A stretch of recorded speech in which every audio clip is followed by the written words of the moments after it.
klezmer, dancer, and I love to write. Although I may not be the best at it, I still love to do it. The act of writing brings me serenity, brings me life, brings me ease. It settles me down in the worst of situations and relieves even the toughest of frustrations. When I was younger, I wanted to write books, novels, movies, and maybe even a play. That dream still lives on today, a dream much like a back burner that just sits there and simmers and never quite makes it hot enough to boil. It is writing that has propelled me to be different, and it is probably the structural backbone for the skeleton of my life. From my head to my toes, writing was with me every step of the way. Writing came from my imagination. Without it, I wouldn't have the dreams I have today. Writing provides me with control over my life. It allows me to warp into my own worlds, my own mind, my own imagination in a much more physical way. It creates an illusion of control over my life.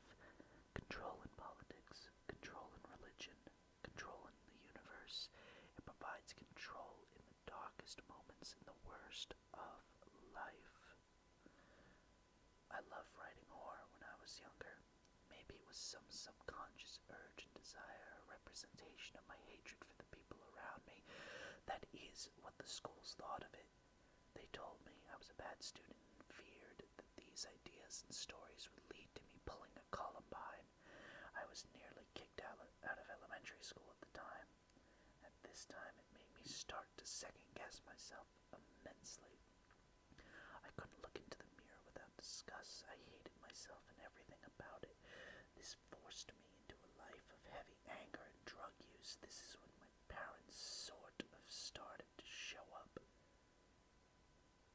But they were never there much for me when I was younger.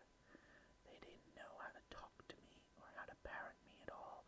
The only thing my childish mind knew about my parents was that they fed me, clothed me, and they didn't care for me that much.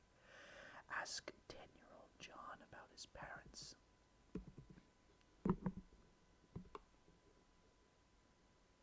And he couldn't tell you shit. Ask 14-year-old John about his parents. Well, then he could write a novel. My dad was never around much. He wasn't a deadbeat or anything.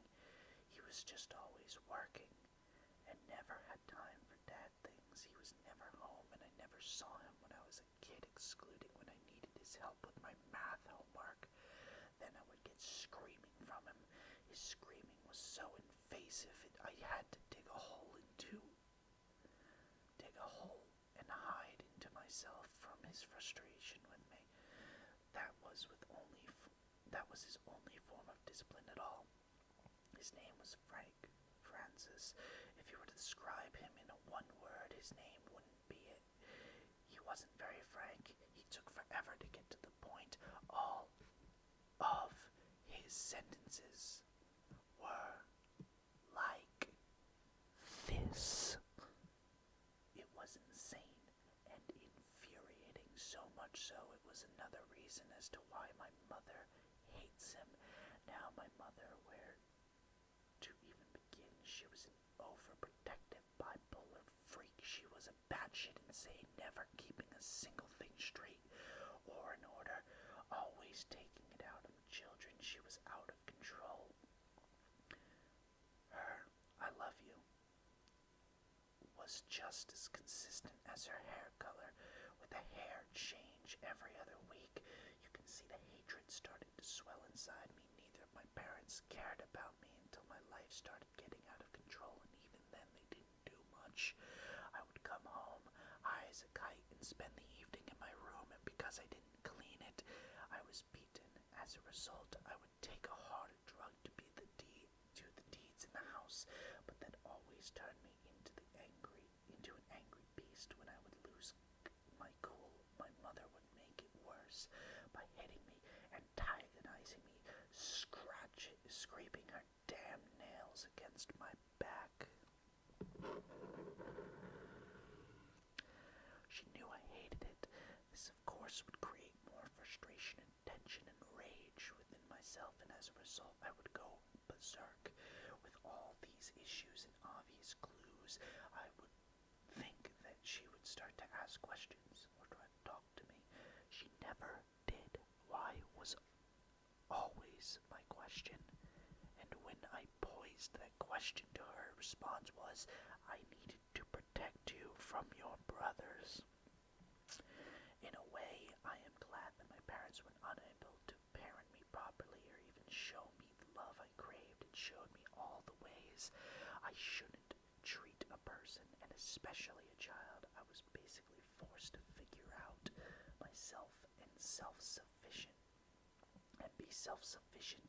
That was actually great for me, because although it fucked me up mentally, it actually helped me learn my own sense of responsibility and poised me to ask questions and grow skeptical of most things. This new mindset would teach me and involve my writing along with it. Not only did I want to write what my imagination wanted to portray and the stories I wanted to tell, my logical part of my brain decided it wanted a piece of the action too. After years of lies and being told what to do under authority, I decided to start thinking for myself. I started to grow a love for science, astronomy, geology, chemistry, physics, and evolutionary sciences. I began asking the bigger questions like how and why. These are both questions that were always retorted with God. Whether it was father, grandparents, or Sunday school, I was never shown anything that contradicted my way of thinking before. When I started to see the way the universe worked, it shattered my beliefs. I started to learn how to think and evaluate critically. It was absolutely phenomenal. I had to absolutely write about it. I needed to show the world that what I thought of everything. I had become an atheist, and this perpetuated my writing into a more logical, scientifically based release for me. I was surrounded by Christians, my family, friends, everybody. We were Republican conservative Christians. It was infuriating to think about the idiots that surrounded me. Eventually, the atheist train slowed down, not in the sense that I was done talking about it, but in the fact that I didn't feel that I needed to tell everybody I am an atheist anymore. Most of us tend to grow out of that phase anyway.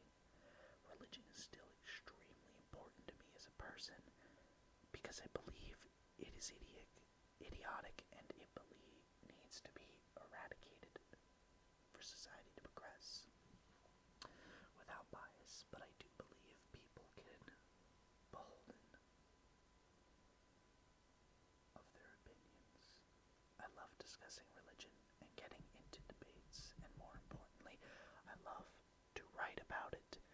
My love of science is what always perpetuates me to writing about the bigger questions, making bolder statements, and fighting for logic and reason without bias.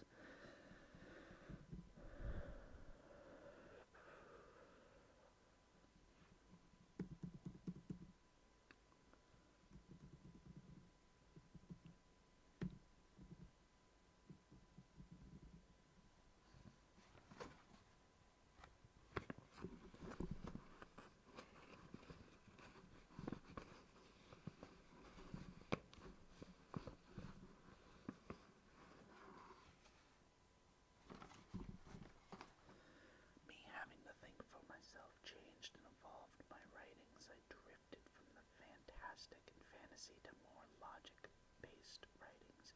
I write about how the universe may work, how everything appears and moves around us, with us. It allows me to answer questions for myself and others, but at the same time opening up new ones. I believe that asking questions might be the only real way we have control over anything. It allows us to assess something, pick at it, and see how it works. If we figure out how it works, then we can manipulate it or change it, which can be used for good or for evil. Again, some people crave control more than others. However, this more scientific idea of thinking has also led me down a different path. This new path has grown parallel to the science, and that is philosophic. I may not be a Plato or or Socrates, but I find myself asking the bigger questions. Why are we here? Is there something more than just cells and atoms? Could fate exist? Is time linear? I believe science and philosophy go hand in hand together. Philosophy allows us to ask the questions while science provides the explanations, but it often leaves us asking bigger questions than before.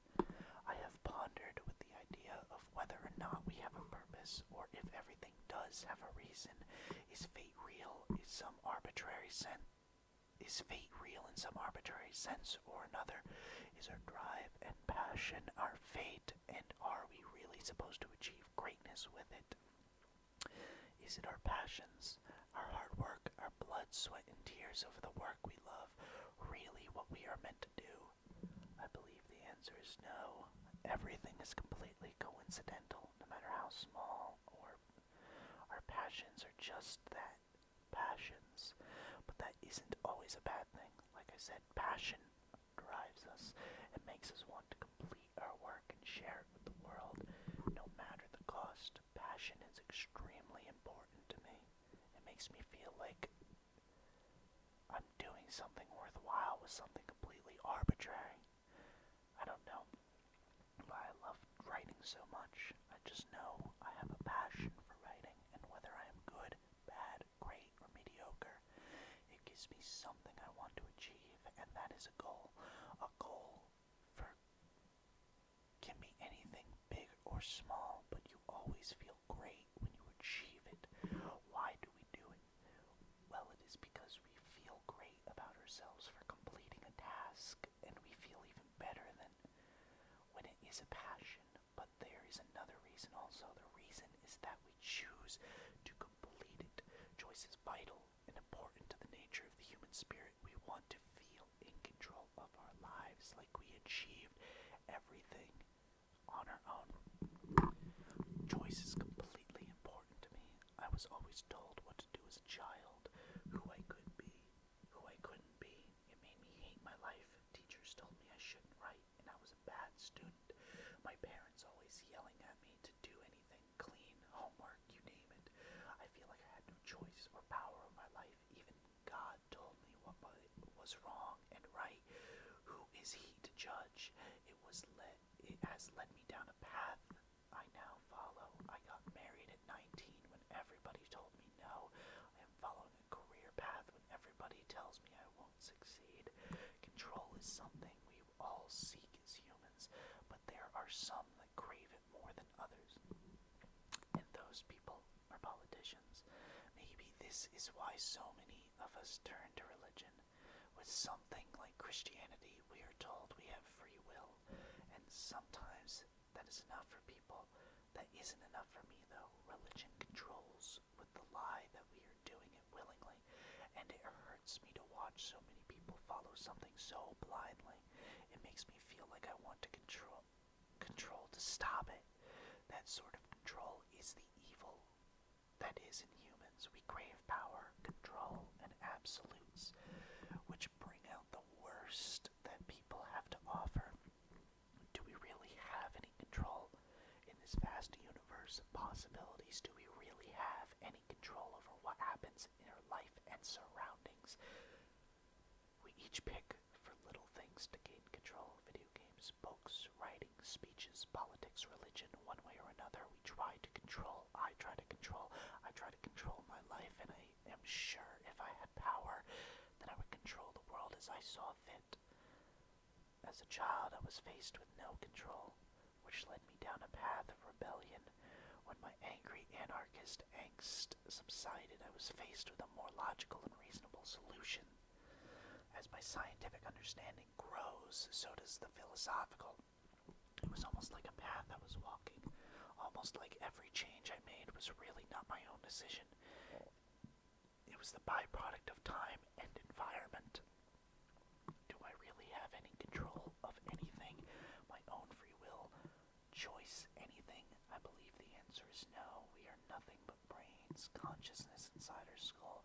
We absorb information and respond accordingly, whether negative or positive. We respond and adjust our life accordingly. Now, is this fate? Are we all doomed to predestination? Absolutely. choice is the biggest one. We choose to respond and evaluate situations, which leads us down a path which influences our responses later. Our brain absorbs that information and changes in each passing day to the apparent situation at the time. Anything can affect that poverty, love, parents, teachers, our government, the news. It gives you a certain development and pretense to know the approach, how to approach things. Our free will is already compromised because we are subjects to our environment. No person can truly be their own person because of influence. We all have bias. I have bias. We all follow our own preconceived notions as to what is true. It is for the reason that religion still exists at all. My writing is a perfect showcase as to how we are just slaves to our environment. It changes with the times and evolved with my various opinions and ideas. Were any of these truly my own, or do I believe this only because I was told no as a child? I am sure it is a little of both. No, we don't have control, similar to how there is no free lunch. There is no absolutely free thinking or control over one's self. Now, everybody, that may seem a little bit weird. It might seem like it wasn't the best ASMR or something like that, but I really just wanted to see, for those of you that like readings and stuff like that, I know that I enjoy readings at a soft, whispering sound. It is my favorite. It lulls me into a sleep. I love reading books and stuff like this at this volume because it just tingles me just a little bit, enough for me to fall into a trance and sleep. So for you guys, that was my reading. It was an essay that I wrote for college. It was on my philosophy of not really life. We just had to write a philosophy on how we viewed life, how we viewed like everything. And mine was based basically on decision, choice, and if we really have our choice, if there really is a choice in the world, are we just subject to our environment, especially with the growing age of technology? Are we just more and more subject to the will of others, to the will of people we look up to the will of the masses, to the will of the group, to the will of whatever? Are we really subject to that? Do we really think on our own? Do some of us subject ourselves to the group mentality? And do some of us go against it because we're just wired a little bit different to go against them, like hipsters? Anyway, I'm Asmer Answer, and I hope you end up coming back for more. Let me know if you liked this. I'm going to try a couple more readings. My next video will be a math homework ASMR, so for those of you that like writing, and for those of you that I guess like math, you guys can like that along with a little bit of role play, I guess. I'm gonna be playing the role as the student because I fucking suck at math, so let's just see how this goes. Anyway, peace out.